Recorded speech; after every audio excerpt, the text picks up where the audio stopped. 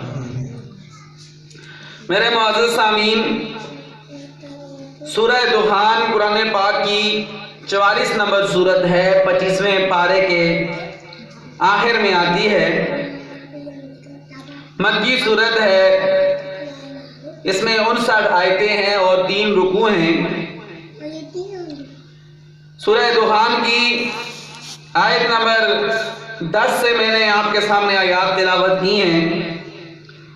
اللہ تعالیٰ ارشاد فرماتے ہیں فَارْتَقِبْ یوم تأتی السماء بدخان مبین، اے مخاطب انتظار کر اس دن کا کہ تأتی السماء بدخان مبین، جس دن آسمان ایک واضح کھلا دھواں لے کر آئے گا،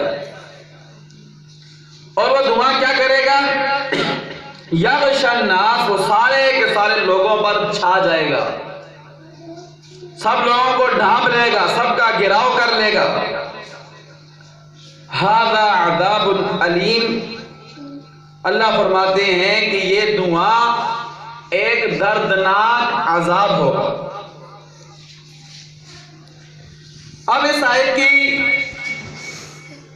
تفسیر کیا ہے کہ یہ دھواں، اس دھوئیں سے کیا مراد ہے؟ یہ دھواں کب آئے گا؟ آ چکا ہے یا ابھی نہیں آیا ہے؟ اس کی تفسیر میں مفسرین کرام نے 3 اقوال نقل کیے ہیں۔ ایک قول اس کی تفسیر میں یہ ہے کہ اس دھوئیں سے مراد وہ دھواں ہے جو پہلے آ چکا ہے،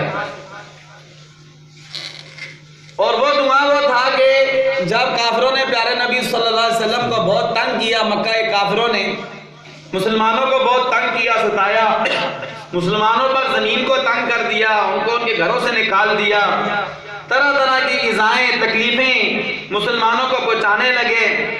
جو کلمہ پڑھتا تھا اس کو تپتی ریت پر لٹاتے تھے، اوپر پتھر کی بڑی بڑی چٹانیں رکھ دیتے تھے، اور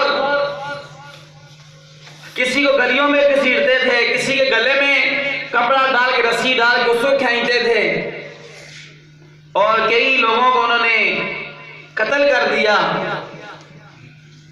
تو جب پیارے پیارے نبی صلی اللہ علیہ وسلم ان کی ان حرکتوں سے پریشان ہوئے تو اللہ کے نبی صلی اللہ علیہ وسلم نے ان کے لیے بد دعا کی کہ اللہ تعالیٰ تم پر اس طرح قحط مسلط کرے جس طرح حضرت یوسف علیہ السلام کے دور میں اللہ تعالیٰ نے قحط مسلط کیا تھا۔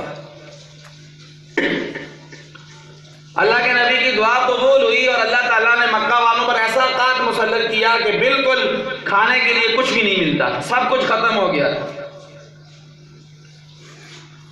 یہاں تک آتا ہے کہ جانوروں کے چمڑے کھاتے تھے اور حرام کھانے پر مجبور ہو گئے تھے، بالکل کھانے کے لیے کچھ بھی نہیں ملتا تھا۔ اور وہ اپنے سردار کے تھرو انہوں نے پیغام بھی بھیجا اور بندے بھی بھیجے کہ آپ ہمیں معاف کر دیں، ہم سے غلطی ہو گئی ہے، ہم آئندہ آپ کو تنگ نہیں کریں گے، آپ اللہ سے دعا کریں کہ یہ قحط سالی ختم ہو جائے۔ تو پھر پیارے نبی صلی اللہ علیہ وسلم نے دعا مانگی تو اللہ تعالیٰ نے اس قحط سالی کو ختم کیا۔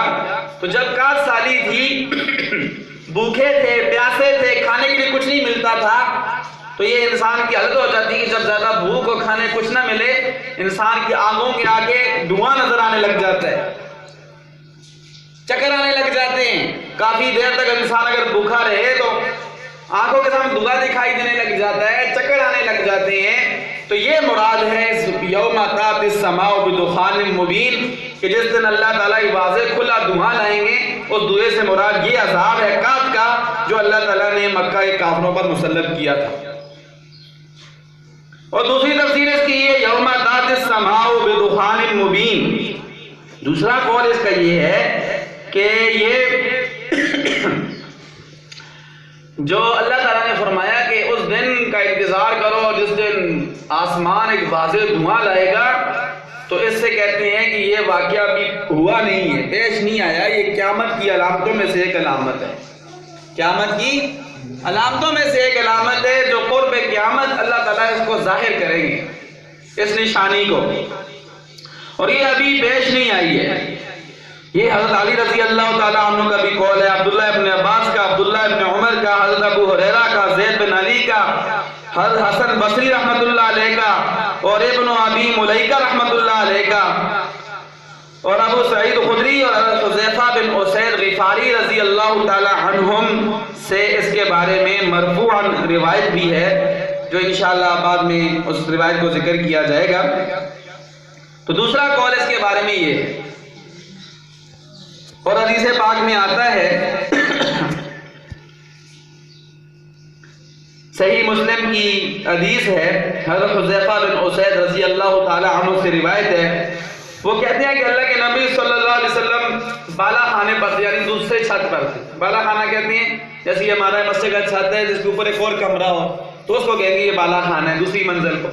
تو نبی علیہ السلام بالا خانے پر تھے، اوپر والے چھت پر تھے، اور وہاں سے دیکھ رہے تھے۔ یہ صحابی کہتے ہیں ہم پر نظر فرمائی حضور نے، اور ہم آپس میں قیامت کی نشانیوں کا ذکر کر رہے تھے کہ قیامت کی نشانیاں کون کون سی ہیں۔ تو آپ صلی اللہ علیہ وسلم نے فرمایا کہ تم اس وقت تک قیامت قائم نہیں ہوگی جب تک تم 10 نشانیاں نہ دیکھ لو۔ قیامت کتنی نشانیاں؟ 10 نشانیاں جب تک نہ دیکھ لو قیامت قائم نہیں ہوگی۔ کون کون سی؟ فرمایا ایک سورج مغرب سے نکلے گا۔ کہاں سے نکلے گا؟ مغرب کی جانب سے سورج نکلے گا۔ نمبر 2 تم دھواں دیکھو گے، طوفان۔ نمبر 3 تم دابا دیکھو گے، بہت بڑا جانور نکلے گا۔ نمبر 4 یاجوج اور ماجوج نکلیں گے۔ عیسیٰ علیہ السلام آسمان سے نازل ہوں گے۔ نمبر 5 نمبر 6 دجال نکلے گا، اور نمبر 7 زمین میں 3 دفعہ دھسنا ہوگا۔ 3 دفعہ زمین دھسے گی۔ ایک مشرق میں ہوگا یہ دھسنا، زمین دھس جائے گی، لوگ بھی اندر دھس جائیں گے۔ دوسرا مغرب میں ہوگا، اور تیسرا جزیرۃ العرب میں ہوگا۔ اور اس کے بعد فرمایا حضور صلی اللہ علیہ وسلم نے کہ ایک آگ نکلے گی جو کار عدن سے نکلے گی، اور لوگوں کو آگے کرے گی، ان لوگوں کے پیچھے پیچھے ہو جائے گی۔ جہاں سونے کا ٹائم ہوگا وہ آگ بھی کھڑی ہو جائے گی، اور جب پھر لوگ سو کر اٹھیں گے اور پھر لوگوں کو آگے لے کر جاتی جائے گی۔ تو فرمایا یہ 10 نشانیاں جب تک تم نہیں دیکھ لو گے تو قیامت قائم نہیں ہوگی۔ تو اس آیت کی تفسیر میں اس روایت کو ذکر کیا کہ اس میں بھی 10 نشانیوں میں سے ایک نشانی دخان کو ذکر کیا ہے کہ دھواں تم دیکھو گے. کیا دیکھو گے؟ دھواں دیکھو گے. اور یہ قیامت کی نشانیوں میں سے ایک نشانی ہوگی جو ابھی پیش نہیں آئی ہے. اسی طرح ایک دوسری روایت ہے، حضرت ابو موسیٰ اشعری رضی اللہ تعالیٰ عنہ سے روایت ہے. وہ فرماتے ہیں کہ اللہ کے رسول صلی اللہ علیہ وسلم نے فرمایا کہ میں تمہیں 3 چیزوں سے ڈراتا ہوں. کتنی چیزوں سے ڈراتا ہوں؟ 3 چیزوں سے ڈراتا ہوں. فرمایا کون کون سی 3 چیزیں؟ ایک فرمایا ایک دھواں ہوگا جو مومن کے لیے ایک طرح کا زکام پیدا کرے گا. مومن کے لیے کیا کرے گا؟ زکام پیدا کرے گا. اور کافر کے تمام بدن میں پھیل جائے گا، یہاں تک کہ اس کے ناک سے بھی نکلے گا دھواں، اس کے کانوں سے بھی نکلے گا. جتنے جسم میں سوراخ ہوتے ہیں ان سب سوراخوں سے دھواں جاری ہو جائے گا. آنکھوں سے، ناک سے، منہ سے، کانوں سے، سارا کافر کے سارے بدن سے جو ہے وہ دھواں وہ نکلنا شروع ہو جائے گا اور مسلمانوں میں وہ ایک زکام کو پیدا کرے. اور بعض علماء نے ابھی یہ بھی کہا ہے کہ یہ جو بیماری ہے کرونا وائرس کی، یہ بھی دیکھیں قسم کا کہتے ہیں کہ زکام لگتا ہے، زکام کھانسی لگتی ہے، پھر سانس اپڑ جاتا ہے، تو یہ بھی اس سے مراد ہو سکتی ہے یہ بیماری. جیسے اس میں کہا گیا ہے کہ مسلمانوں میں صرف وہ کیا کرے گا؟ دھواں. زکام پہ یہ بھی دھواں ہی ہوتا ہے وائرس. یہ کہتے ہیں کیسے ہوتا ہے؟ یہ ایک ہوا کے ذریعے ایسے منتقل ہوتا ہے، ہوا چلتی ہے تو ایک بندے میں پھر دوسرے پھر تیسرے ایسے ہو جاتا ہے. تو یہ بھی ایک قسم کا دھواں ہی ہے. تو یہ حضرت ابو موسیٰ اشعری رضی اللہ تعالیٰ عنہ سے روایت ہے. فرمایا ایک تو تمہیں میں اس دھوئیں سے ڈراتا ہوں جو مسلمانوں کے لیے زکام پیدا کرے گا اور کافروں کے ہر جسم کا جو سوراخ ہے اس سے نکلنا شروع ہو جائے گا اور کافروں کو زیادہ اس کے تکلیف ہوگی اور کافروں پر وہ زیادہ ہوگا. اور دوسری چیز فرمایا کہ میں تمہیں دعوت الارض سے ڈراتا ہوں کہ قیامت کی نشانیوں میں سے ایک نشانی ہے کہ ایک بہت بڑا عجیب قسم کا جانور نمودار ہوگا. اور تیسری چیز حضور نے فرمایا کہ میں تمہیں دجال سے ڈراتا ہوں. کس سے؟ دجال سے. اسی طرح حضرت ابو سعید خدری رضی اللہ تعالیٰ عنہ کی ایک روایت ہے، اس میں وہ ذکر فرماتے ہیں، حضرت ابو سعید خدری رضی اللہ تعالیٰ عنہ کہتے ہیں کہ یہ جو دخان کا ذکر ہے سورہ دخان میں، تو یہ کوئی پیشن گوئی نہیں تھی جو گزر چکی ہے.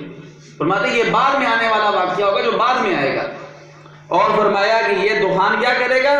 یہ دھواں مومن کے لیے ایک طرح کا زکام پیدا کرے گا اور کافر کے اندر یہ بھر جائے گا یہاں تک کہ اس کے ہر منفذ سے نکلنے لگے گا. منفذ کہتے ہیں جیسے جتنے جو سوراخ ہوتے ہیں ان کو منفذ کہا جاتا ہے. تو کافر پر چھا جائے گا، اس کو پوری طرح گھیر لے گا اور مسلمان کے اندر یہ زکام پیدا کرے گا. تو یہ اس دھوئیں سے مراد یہ دھواں ہے. اسی طرح ایک روایت ہے اس میں آتا ہے پیارے نبی صلی اللہ علیہ وسلم کی حدیث ہے، ظاہرۃ علی ان الدخان من الآیات المنتظرہ مع انه ظاہر القرآن فارتقب یوم تأتی السماء بدخان مبین وعلى ما فسره ابن مسعود انما هو خیال رأوه في اعینهم من شدة الجوع والجهد وهكذا قوله. تو اس روایت میں بھی ذکر کیا گیا ہے کہ حضرت عبداللہ بن مسعود کی روایت تو یہ ہے، وہ اس کی تفسیر کرتے ہیں کہ یہ جو مکہ پر کات آیا تھا وہ مراد ہے. لیکن کہتے ہیں کہ وہ کات تو ایسا نہیں تھا کہ جس نے سب لوگوں کو ڈھانپ لیا ہو. یا بشر ناسا کا ذکر ہے کہ وہ دھواں نمودار ہوگا اور سب لوگوں کو وہ ڈھانپ لے گا. تو وہ تو جو کات آیا تھا تو وہ تو ان کی اپنی کیا کہتے ہیں اس کو، ان کی اپنی کیا کہتے ہیں بھوک کی وجہ سے اس کو نظر آنے لگ رہا. ان کی اپنی بھوک کی وجہ سے ان کو دھواں نظر آنے لگے. ایسا نہیں تھا کہ کسی جگہ سے کوئی دھواں نکلا ہو اور وہ ان پر چھا گیا ہو. تو اس لیے مفسرین میں یہ کہتے ہیں کہ یہ قول جو ہے زیادہ راجح ہے، جو دخان کی یہ تفسیر کی ہے کہ یہ قیامت کی علامتوں میں سے ایک علامت ہے. تو اس کے روایت میں آتا ہے کہ اس دخان سے کیا مراد ہوگا. حضرت عبداللہ بن مسعود رضی اللہ تعالی عنہ نے جب یہ روایت سنائی تو ان کے سامنے جو لوگ بیٹھے ہوئے تھے انہوں نے کہا یہ دخان سے پھر کیا مراد ہوگا. تو کہنے لگے یہ دخان قیامت کے قرب قیامت یہ نکلے گا ایک دھواں جو منافقین کے کانوں اور آنکھوں کو لے لے گا، کانوں اور آنکھوں پر اثر انداز ہوگا اور مومن کو اس سے صرف زکام کی سی کیفیت پیدا ہو جائے گی. یہ انہوں نے تفسیر کی ہے اس کی. تو اسی طرح اور بھی روایات ہیں جن میں اس کا ذکر ہے. دخان کتاب ہے روح المعانی میں صاحب تفسیر روح المعانی نے علامہ سفارینی کی کتاب البخور الزاخرہ اس کے حوالے سے یہ نقل کیا ہے. کہتے ہیں ہما دخانان مذا واحد والذی بقا یملأ ما بین السماء والارض ولا یصیب المؤمن الا بالزکمہ واما الکافر فیشق مسامعہ. وہ اپنی کتاب میں اس آیت کی تفسیر لکھتے ہیں. کہتے ہیں کہ جو دخان کا ذکر ہے کہ فرتقب تم انتظار کرو اس دن کا جس دن تات السماء بدخان مبین کہ آسمان ایک واضح دھواں لائے گا.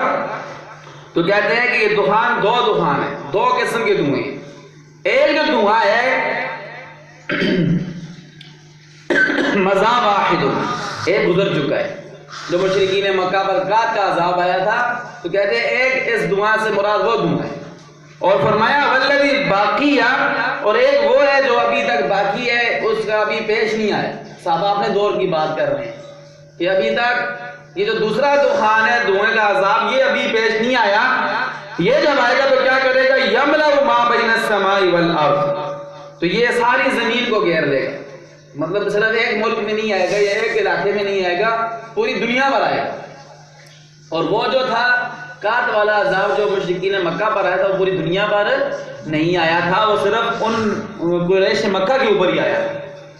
تو ہمارے جو دوسرا ہے یملأ ما بین السماء والارض, آسمان اور زمین یعنی ساری دنیا کو گھیرے میں لے لے گا. اور یہ کرے گا کیا ولا یصیب المؤمن الا بالزکمہ, مومن کو یہ زکام کی تکلیف پہنچائے. مومن کو ایمان والوں کو کس کی تکلیف پہنچائے گا؟ زکام کی, کہ ان کو زکام لگے گا, زکام سے یہ شروع ہوگا. وَأَمَّا الْكَافِرُ فَيَشُقُّ مَسَامِعَهُ, اور بہرحال کافر کو کیا کرے گا؟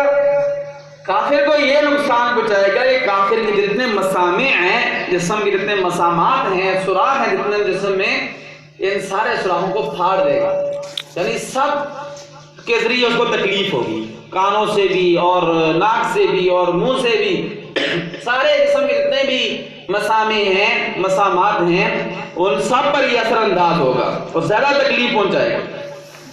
اس میں بھی یہ جو بیماری ہے کرونا وائرس کی, تو یہ بھی شدید قسم زکام شروع ہوتا ہے, کھانسی ہوتی ہے, بخار ہوتا ہے, پھر کرتے کرتے انسان کا سانس جو ہے وہ پھڑنے لگ جاتا ہے, سانس کی تکلیف ہو جاتی ہے. تو آگے فرماتے ہیں فَيَبْعَثُ اللَّهُ تَعَالَى عِنْدَ ذَلِكَ الرِّيحُ الْجُنُوبُ مِنَ الْيَمَنِ, پھر اللہ تعالیٰ ایسا کریں گے کہ یمن سے اللہ تعالیٰ ایک جنوبی ہوا کو چلائیں گے. یمن سے ایک جنوبی ہوا اللہ تعالیٰ چلائیں گے اور اللہ تعالیٰ بھیجیں گے. وہ ہوا کیا کرے گی؟ فَتَقْبِضُ رُوحَ كُلِّ مُؤْمِنٍ وَيَبْقَى شِرَارُ النَّاسِ, تو ہر مومن کی روح اس کے ذریعے قبض ہو جائے گی اور صرف پیڑے لوگ, برے لوگ, شریر لوگ دنیا میں باقی رہ جائیں گے. تو یہ انہوں نے ذکر کیا ہے. اگر یہ جو تفسیر ذکر کی ہے یہ روایت مراد لی جائے تو دونوں تفسیروں میں تطبیق بھی ہو جاتی ہے. جیسے آپ کے خیال میں ذکر کیا تھا شروع میں کہ اس کی دو تفسیریں, تین ذکر کی گئی ہیں, لیکن تین میں سے دو تفسیریں راجی ہیں. ایک تفسیر یہ کی گئی تھی کہ اس سے مراد قیامت کی نشانیوں میں سے ایک نشانی ہے جو اس وقت تک پیش نہیں آئی تھی نبی علیہ السلام کے دور تک. دوسری تفسیر یہ ذکر کی گئی تھی کہ مکہ والوں پر جو قحط آیا تھا وہ مراد ہے. اور تیسری تفسیر اعرج سے یہ روایت ہے, وہ کہتے ہیں کہ اس سے مراد فتح مکہ والے دن جب مسلمان گھوڑے دوڑا رہے تھے مکہ میں, فاتح بن کے جب داخل ہوئے ہیں, جو دھواں ان گھوڑوں کی ٹاپوں سے جو گرد و غبار اٹھا تھا وہ مراد ہے اس دھوئیں سے.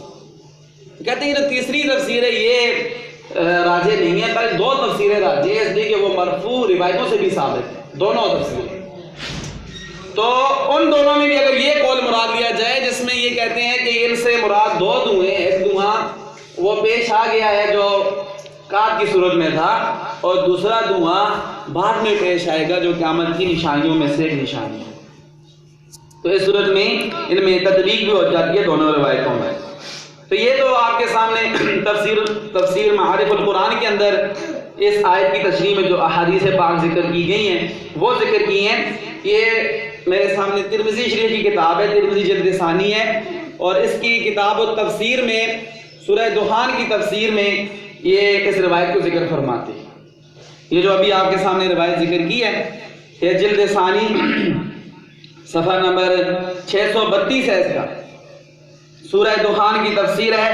سورۃ الدخان. حدثنا محمود بن غیلان حدثنا عبد الملک بن ابراہیم الجدی حدثنا شعبہ عن الأعمش ومنصور سمعنا ابا الضحى يحدث عن مسروق قال جاء رجل الى عبد الله فقال کہ ایک بندہ حضرت عبداللہ بن مسعود رضی اللہ تعالیٰ عنہ کے پاس آیا اور آ کر کہنے لگا ان قاسا یقص یقول، کہتے ہیں کہ جی میں نے ایک بندے کو قصہ سنانے والے کو سنا ہے کہ وہ کہہ رہا ہے. کیا کہہ رہا ہے؟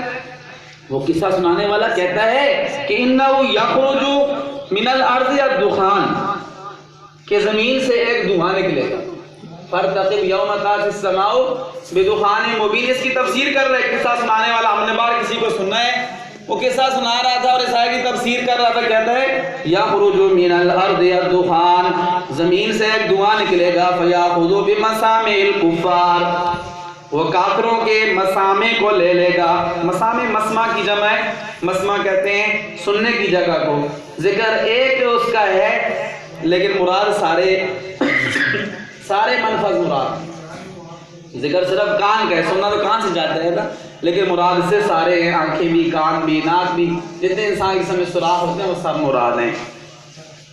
فیاخذ بمسامع الکفار، یہ دھواں کافروں کے مسامع کو پکڑ لے گا، تکلیف پہنچائے گا انہیں. ویاخذ المؤمن کہیئۃ الزکام، اور مومن کو یہ پکڑے گا زکام کی شکل میں. جیسے زکام ہوتا ہے تو مومن کو، ایمان والوں کو، مسلمانوں کو یہ زکام لگے گا. قال فغضب، تو یہ راوی کہتے ہیں کہ جب عبداللہ بن مسعود رضی اللہ تعالی عنہ کے سامنے یہ روایت پیش کی ہے تو وہ ناراض ہوئے. وکان متکئا فجلس، تکیہ لگائے ہوئے تھے تو اٹھ کر بیٹھ کے پھر کہنے لگے اذا سئل احدکم عما یعلم فلیقل بی، جب تم میں سے کسی بندے سے کوئی سوال پوچھا جائے تو اس کو پتہ ہو تو اسے چاہیے جواب دے دے. یہ صحابی رسول عبداللہ بن مسعود کہتے ہیں جب کسی سے کوئی سوال پوچھا جائے تو صحیح علم ہے اس کو تو اس کا جواب دے. لیکن ساتھ ہی فرمایا قال منصور فلیخبر بی واذا سئل عما لا يعلم فلیقل اللہ اعلم، جب کسی بندے سے ایسا سوال پوچھا جائے جو اس کو نہ پتہ ہو تو خواہ مخواہ مفت میں مفتی صاحب نہ بنے بلکہ لوگوں کو یہ کہتے کہ مجھے نہیں پتہ کسی اور سے پوچھ لو. بعض لوگ نا بغیر پتہ ہونے کے بھی بس بے دھڑک مسائل لوگوں کو بتاتے رہتے ہیں. اور جیسے ایک مقولہ مشہور ہے کہ ایک عربی آیا پاکستان میں تو واپس گیا تو کسی نے پوچھا پاکستان میں تم نے کیا دیکھا ہے؟ اس نے کہا ہے بڑی عجیب عجیب باتیں دیکھی ہیں لیکن دو چیزیں میں نے نوٹ کی ہیں کہ یہ بہت پاکستان میں خاص طور پر پائی جاتی ہیں. کون کون سی؟ اس نے کہا کل مفتی کل طبیب، کل مفتی کل طبیب، پاکستانی سارے مفتی ہیں اور سارے ڈاکٹر ہیں. ٹھیک ہے، جس سے کوئی مسئلہ پوچھو اس والی بے بھی نہیں آتی ہوگی مسائل کی لیکن مسئلہ فٹ بتائے گا. پوچھ رہے ہوں گے لوگ مولوی صاحب سے، ساتھ بندہ کھڑا مولوی صاحب سے پہلے مسئلہ بتا دیں. اور دوسرا کل طبیب، ہر بندہ ڈاکٹر ہے، جو بھی کسی کو بیماری بتاؤ گے نا 10 نسخے وہ آپ ادھر ہی بتا دے گا، یہ کھاؤ یہ کھاؤ یہ کھاؤ فلاں کھاؤ تو ٹھیک ہو جاؤ گے. تو یہ صحابی کیا کہتے ہیں عبداللہ بن مسعود رضی اللہ تعالیٰ عنہ کہتے ہیں وَإِذَا سُئِلَ عَمَّا لَا يَعْلَمْ فَلْيَقُلْ اللَّهُ أَعْلَمُ، جب ایسا سوال کیا جائے جو تمہیں پتہ نہیں ہے تو کہہ دو اللہ بہتر جانتے ہیں، مجھے نہیں پتہ، کسی اور سے جا کر پوچھ لو. اس لیے کہ وہ کہتے ہیں فَإِنَّ اللَّهَ قَالَ لِنَبِيِّهِ قُلْ مَا أَسْأَلُكُمْ عَلَيْهِ مِنْ أَجْرٍ وَمَا أَنَا مِنَ الْمُتَكَلِّفِينَ. پیارے نبی جی آپ کہہ دیجئے لوگوں کو کہ میں جو تمہیں دین کی تبلیغ کرتا ہوں اس پر میں تم سے کوئی مزدوری نہیں لیتا. وَمَا أَنَا مِنَ الْمُتَكَلِّفِينَ، اور میں متکلفین میں سے نہیں ہوں کہ اپنے پاس سے باتیں بنا کے تم کے سامنے پیش کروں. یہ جو نہ بھی پتا وہ بھی تمہیں بیان کرو. نبی بھی وہی بات بیان کرتے ہیں جو ان کو اللہ بتاتے ہیں، اپنے پاس سے نبی کوئی بات نہیں بناتے. تو یہ پھر عبداللہ بن مسعود نے یہ آیت بھی سنائی ان کو تو پھر ساتھ ہی جو حضرت عبداللہ بن مسعود رضی اللہ تعالیٰ عنہ کے نزدیک اس آیت کی تفسیر تھی وہ بھی انہوں نے بتائی. کہتے ہیں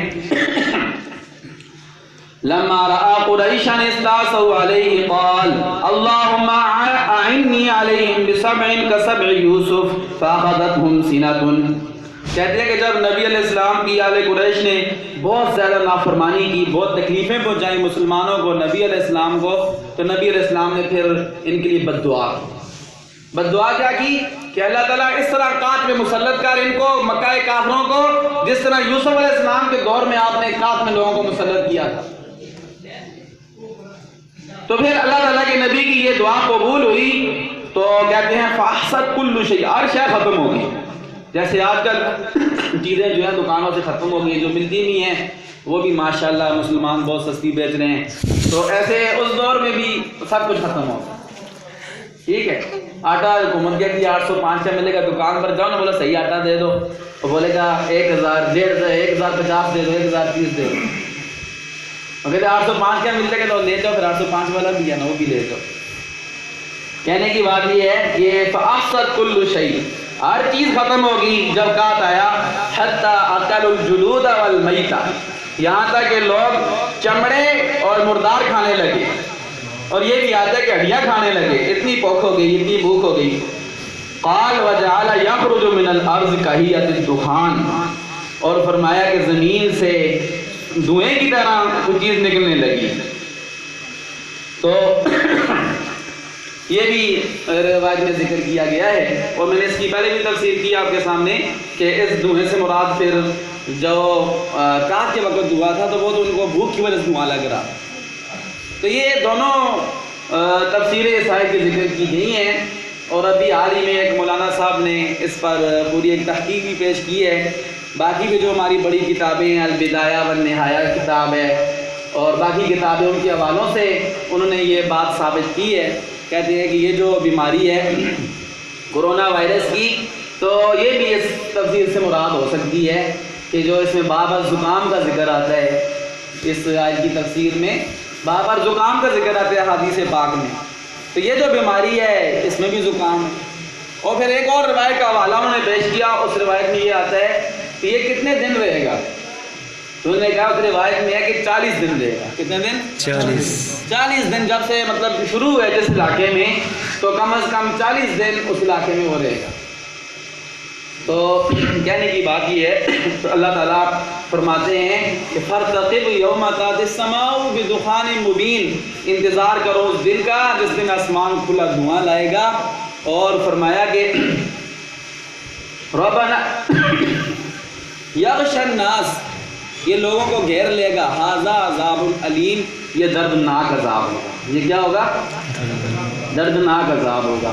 اور جو بھی اللہ کا عذاب ہو تو اس سے بچنے کی صورت یہ ہوتی ہے کہ بندہ اپنے گناہوں سے توبہ کر لے، اپنے گناہوں سے سچی پکی توبہ کر لے، اللہ کی طرف سارے رجوع کرے، معافی مانگے، تو اللہ تعالیٰ آئے ہوئے عذاب کو بھی ٹال دیتے ہیں.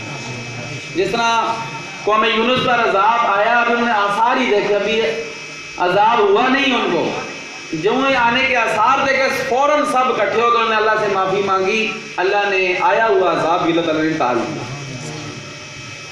موسیٰ علیہ السلام کے دور میں بارش نہیں ہو رہی تھی، تو کہا گیا کہ ایک بندہ ہے آپ کے مجمع میں، اس کی وجہ سے بارش نہیں ہو رہی. تو موسیٰ علیہ السلام نے اعلان کیا جڑا بندہ ہے خود بخود نکل جائے تاکہ باقیوں پر تو بارش ہو جائے. اتنا عرصہ ہو گیا بارش رکی ہوئی ہے. وہ جو بندہ تھا اس کو تو پتا تھا میں ہوں، اور دل ہی دل میں اللہ سے توبہ کی، معافی مانگی، تو فوراً بارش شروع ہوئی. موسیٰ علیہ السلام نے کہا بندہ نکلا ہی نہیں ہے اللہ تعالیٰ تو پہلے ہی بارش شروع ہو گئی ہے. فرمایا موسیٰ اس نے ہمارے ساتھ صلح کر لیا. موسیٰ علیہ السلام نے کہا اللہ تعالیٰ بچا تو نہیں ہے کون ہے؟ فرمایا اس وقت نہیں بتایا جب ہمارا باغی نافرمان تھا، اب تو ہمارے ساتھ اس کی صلح ہو گیا، تو ہمارا یار بن گیا، دوست بن گیا ہے، اب آپ کو کیسے بتائیں؟ بتانا نہیں ہے. تو کہنے کی بات یہ ہے کہ عذاب جو بھی ہو اس کے ختم کرنے کا طریقہ یہ ہے کہ پکی سچی توبہ کریں، اللہ کی طرف رجوع کریں، اپنے عقیدے کو عمل کو درست کریں، تو انشاءاللہ عذاب دور ہو جائے. باقی یہ کہنا کہ عذاب سے لڑیں گے، کرونا سے لڑائی کریں گے، فلاں کریں گے، تو یہ لڑائی والے جملے جو ہے نا یہ درست نہیں. لڑائی والے جملے درست نہیں ہیں، ان کو تبدیل ہونا چاہیے. جیسے یہی ہمارے بڑے مفتیان کرام نے ذکر کیا ہے حکومت ان جملوں کو استعمال نہ کرے کہ کورونا سے لڑنا ہے اور یہ وہ کرنا ہے، تو لڑائی والے نہ کرے، یہ کرے کہ معافی مانگنی ہے اللہ کی، یہ ایسی طرف لے کر نہیں جاتے نا، جو دین کی بات ہوتی ہے ان کی طرف یہ میڈیا لے کر نہیں جائے گا، حکومت والے لے کر نہیں جائیں گے، جو بس مادی اسباب ہوں گے انہی کی طرف لے کر جائیں۔ اور ساتھ ہی یہ ہے کہ کوئی بھی عذاب ہو اس سے مذاق نہیں بنانا چاہیے۔